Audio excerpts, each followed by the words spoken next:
Something very strange is going on with BYD, and it is a little bit concerning for me because I do own a little bit of stock in BYD and I want them to succeed. They make electric cars.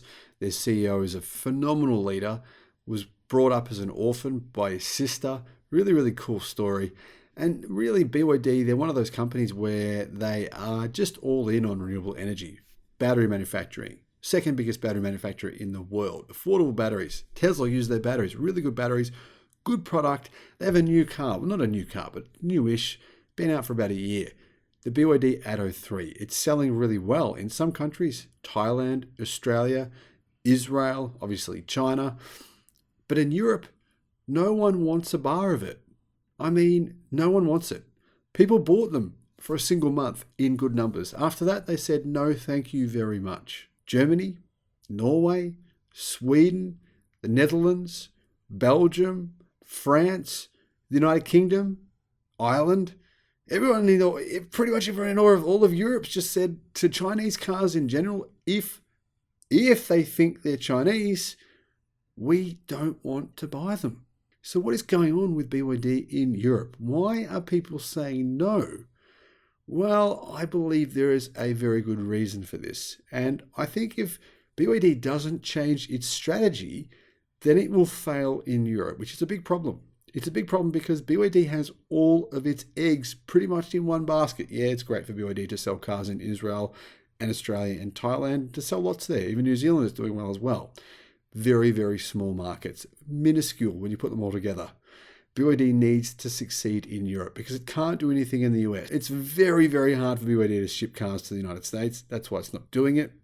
Obviously, the whole incentive methodology plus Trump's tariffs mean it's hard for them to sell cars there. And I think that it wouldn't make sense to even try. Europe is 100% necessary for BYD to expand and to grow. If it doesn't actually succeed in Europe, it has big problems. Hello, my friends. Welcome to the channel. It's great to see you. Thank you for tuning in. My name's Sam Evans, and I think I've figured out why BYD isn't succeeding in Europe. In particular, the one that puzzled me the most was when I saw the recent launch of the Atto 3 in the UK. In the UK, EV sales just jumped up by a massive amount. In fact, in the month of May, EV sales increased by 50% in the UK versus May last year. That's a pretty big increase. 33,540 electric cars were delivered in the UK. That's actually pretty damn insane because that's 1 in every 4 cars. 1 in every 4 cars was sold in the UK was an EV. The Tesla Model Y was in first place as is usual with around 2,500 deliveries. So far, the Tesla Model Y is the 6th best-selling car in the UK the first 5 months of the year. That's a pretty good result. Not as amazing as Tesla is doing in some other countries, but pretty good. So you can see these EV sales figures are fantastic, right? Same thing's happening in Sweden. Sweden just hit new records. Amazing now we're seeing more than 60% of Sweden's cars are EVs. Tesla has just dominated market share there in a way that no one predicted would happen because people love Volvos there. They believe that Volvo is still a Swedish brand. To some degree it is. Chinese, Swedish. It's like a combination of the two, I guess you could say, if you want to be generous. Anyhow, the key point is here that EVs sales have increased significantly in Europe this year. Tesla sales have rocketed up in Europe with only basically a single model selling well. The other ones are okay, the Model 3, but I think people are waiting for the new version. Plus, the Model Y is just a more popular body style. People don't usually buy sedans in Europe. It's a very unlikely, very unusual body style. It doesn't rank in the top 20, in fact, in almost any country in Europe in terms of vehicle sales. I'm not talking about the Model 3, I'm talking about sedans here. So you'd think a rising tide brings up all ships, right? All ships will float higher on a rising tide, sell more cars on a rising tide, but it didn't happen. I mean, what gives? The strange thing here is, right?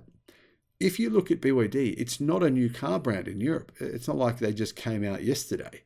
So you can't really say, well, hey, you're jumping to conclusions here because give them some time.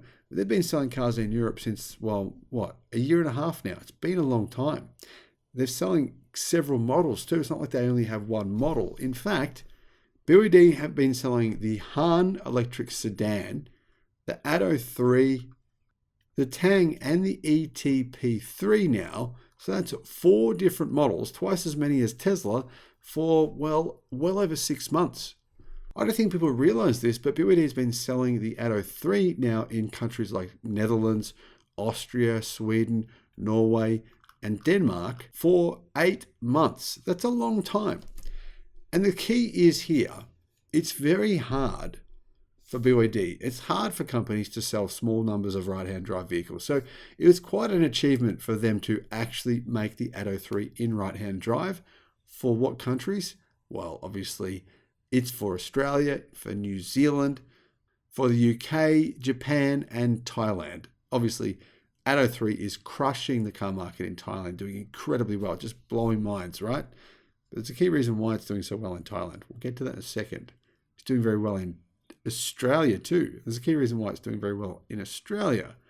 So that reason is the reason why probably it's failing in Europe. When I say failing, I mean, boy, oh boy, it is a monumental disaster. I had a look at BYD's actual inventory in Europe.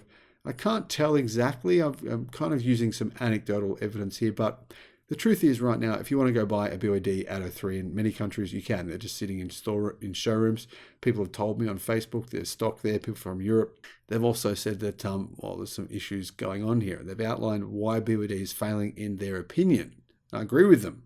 Now, if you look at the UK, BYD just released the Atto 3 around, I believe, starting in March of this year. So you would think this new model, popular EVs in the UK, popular body style. It's not a Model 3 sedan.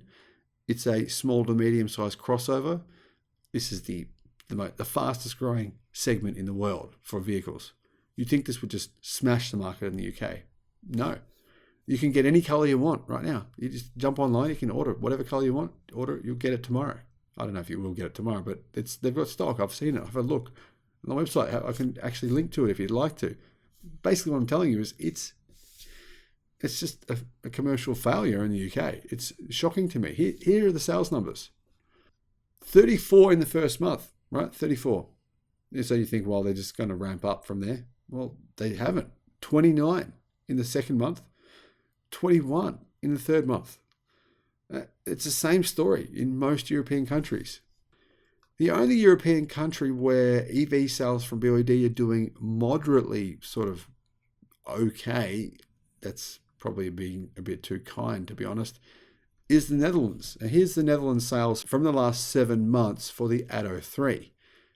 83 sales, followed by 49, followed by 58, followed by 84, followed by 134, 105, then 60. Now, that's the best country for BYD in Europe. However, something interesting did happen in Norway and in Sweden. In December, 980 people bought an Atto 3. In December, 593 people bought an Atto 3 in Norway.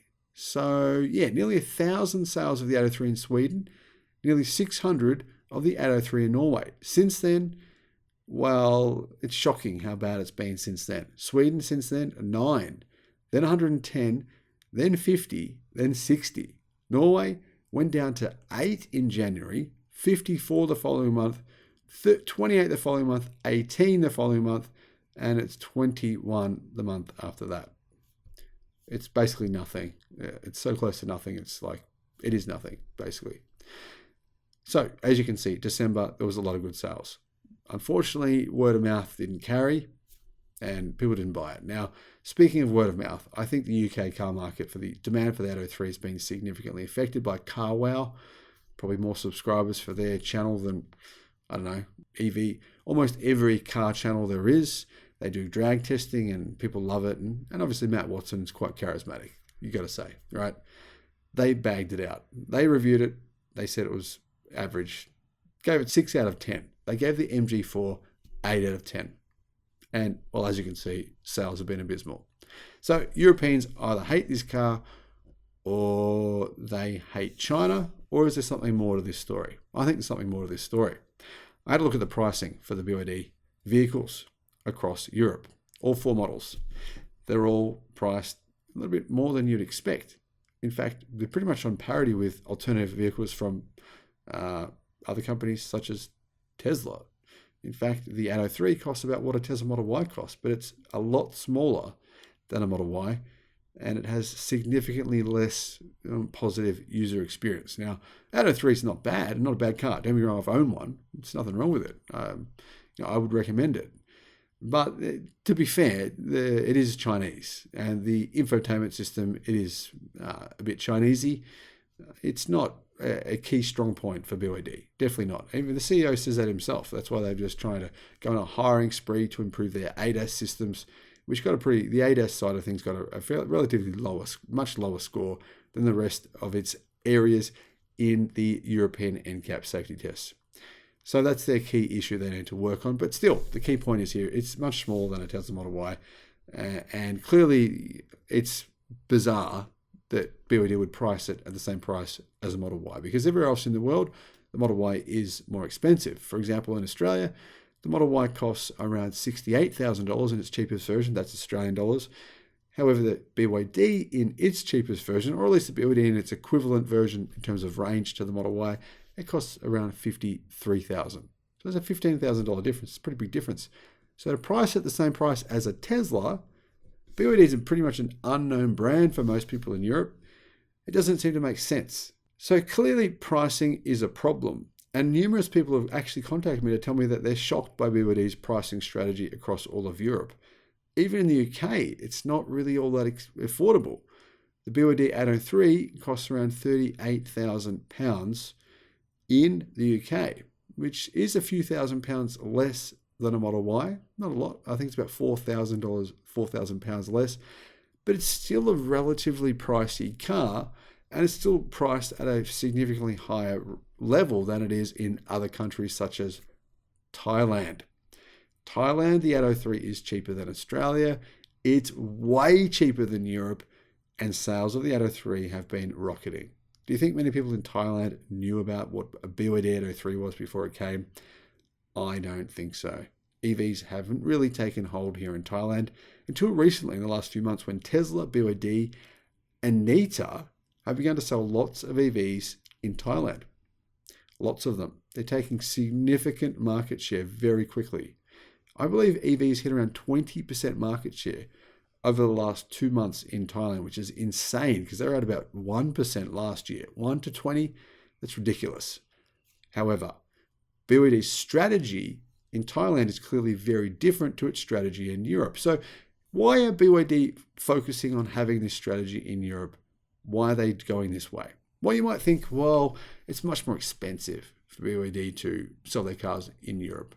Maybe they've got to make changes to them. Well, they don't actually. They actually meet 5-star safety tests without any changes in Europe.